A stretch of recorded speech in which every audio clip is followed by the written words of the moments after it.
Hello दोस्तों, तो स्वागत है आप सभी का एक बारी फिर से मेरे यूट्यूब चैनल AKS व्लॉग्स में। और आज हम जिस टॉपिक पे बात करने वाले हैं that is never stop doing efforts. So अभी तक अगर आपने मेरे चैनल को सब्सक्राइब नहीं किया है तो प्लीज़ सब्सक्राइब करें और बेल आइकन को प्रेस करें ताकि जब भी मैं नई वीडियो अपलोड करूं तो आपको नोटिफिकेशन मिल जाए। तो चलिए दोस्तों, बिना किसी देर के स्टार्ट करते हैं इस टॉपिक को। और टॉपिक बहुत ज़्यादा डेप्थ है इस टॉपिक की, समझने की कोशिश करना, और मैं कोशिश करता हूँ कि एग्जाम्पल के थ्रू आपको समझाऊँ।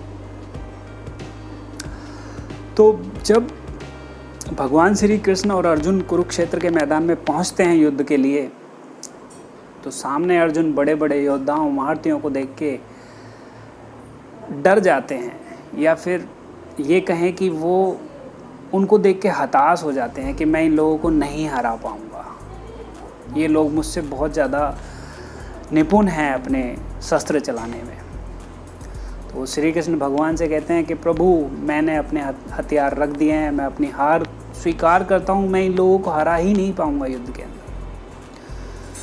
तो भगवान श्री कृष्ण ने उस टाइम पे अर्जुन को कुछ उपदेश दिए। तो अर्जुन ने जब उन उपदेश के अकॉर्डिंग, श्री कृष्ण भगवान के कथन के अकॉर्डिंग प्रयास किए, कर्म किए, तो उसका रिजल्ट हम सभी को पता है कि अर्जुन ने कौरवों के साथ युद्ध में उनको हरा दिया था। बहुत सारे बड़े बड़े योद्धा हैं जो अर्जुन से बहुत बड़े थे, लेकिन अर्जुन ने अपने काम को लेकर एफर्ट्स किए और उस एफर्ट्स के रिजल्ट उसको मिले। तो भगवान श्री कृष्ण ने यही किया है कि हे पार्थ, काम करना हमारे बस में है, काम के फल की इच्छा करना वो हमारे हाथ में है ही नहीं।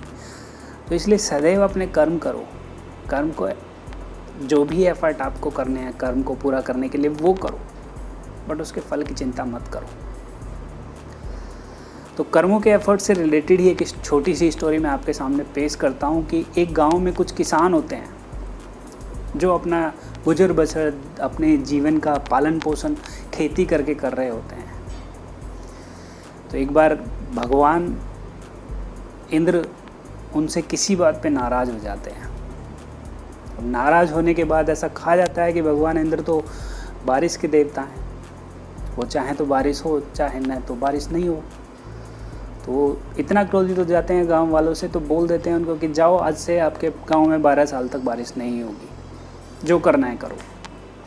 सारे किसान एकदम चिंतित हो जाते हैं, बोलते हैं बारिश नहीं होगी तो खेती नहीं होगी, खेती नहीं होगी तो हम खाएंगे क्या, जिएंगे कैसे।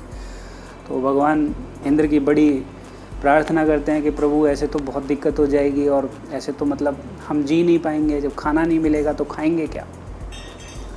तो वो कहते हैं कि अच्छा चलो, जब तुम लोग इतना कह रहे हो तो तुम ऐसे करो, भगवान भोलेनाथ के पास जाओ और उनसे बोलो कि वो डमरू बजा दें अपना, और जैसे ही वो डमरू बजाएंगे तो बारिश हो जाएगी।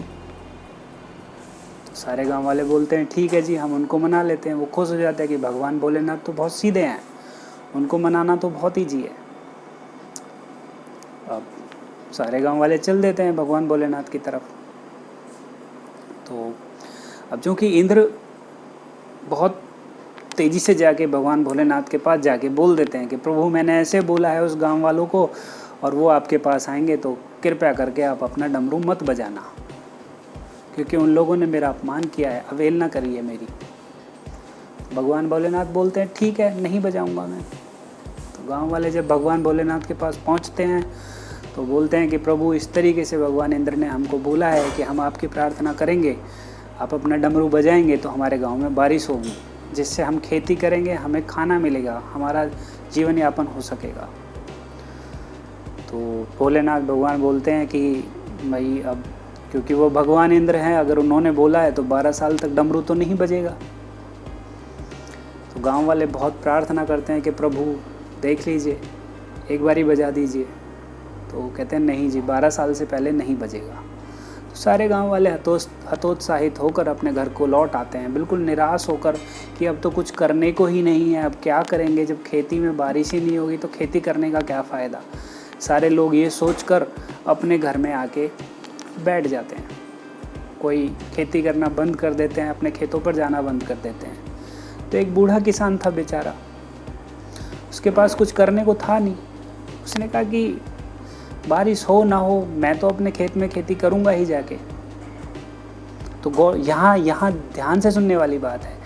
वो कहता है कि मेरे पास तो कुछ और है नहीं करने को, मेरे पास तो खेत ही हैं, तो मैं तो खेती करूँगा अपने खेत में जाके। उसने अपने कर्म करने नहीं छोड़े।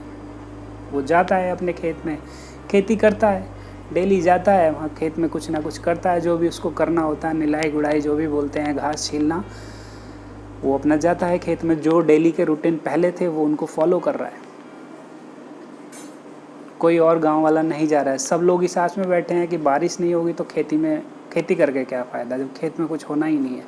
बट वो डेली अपने खेत पर जा रहा है, वो सारी एक्टिविटी वो कर रहा है जो पहले वो करता था। तो उसको भी पता है कि बारिश नहीं आने वाली है, बट फिर भी वो अपने खेत पे जाके एफर्ट्स कर रहा है। तो माता पार्वती ये सब चीज़ें देख रही होती हैं। वो बोलते हैं कि प्रभु इसके खेत में बारिश कर दीजिए, तो अकेला कर रहा है। तो कहते हैं नहीं, 12 साल से पहले बारिश तो नहीं होगी।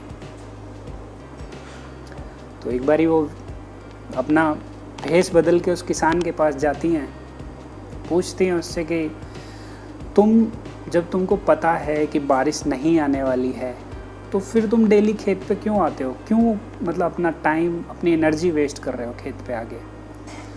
तो बोलता है कि माता मेरा काम तो यही करना है, मेरा काम ही खेती करना है। मैं अगर 12 साल घर में बैठ जाऊंगा तो ऐसा हो सकता है कि 12 साल बाद मैं भूल जाऊं कि खेती कैसे करते हैं। फिर क्या होगा, 12 साल बाद जब बारिश होगी मैं खेती करने लायक ही नहीं बचूंगा। तो इसलिए मैंने सोचा कि मैं अपने खेत पर डेली जाऊं, डेली वो सारे काम करूं, ताकि मेरे एफर्ट्स जो हैं वो कंटिन्यू बने रहें।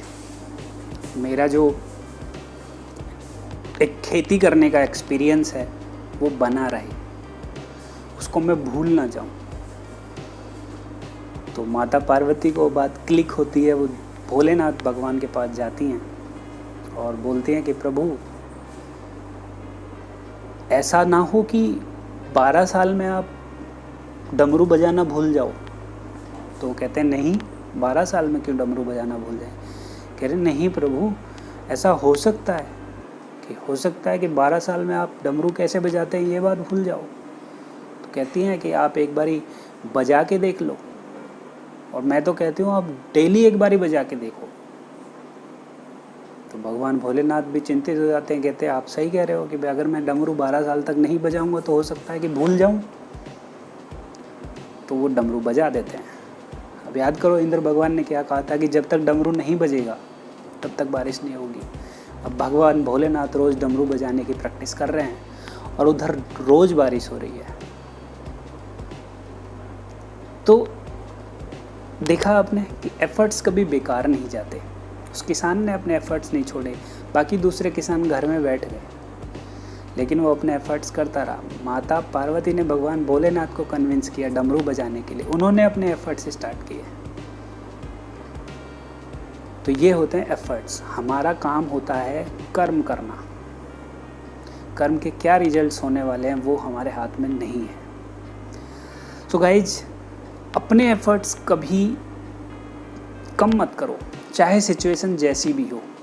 जैसा कि आजकल सिचुएशन चल रही है, ड्यू टू दिस लॉकडाउन हम सभी लोग घर पे बैठे हैं, हमारे पास कुछ करने को नहीं है।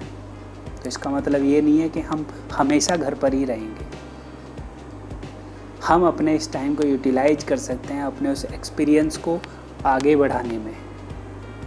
हम डेली प्रैक्टिस कर सकते हैं अपनी चीज़ों की, ताकि जब हम एकदम से जाएं ऑफिस के अंदर तो हमें उन परेशानियों का सामना ना करना पड़े।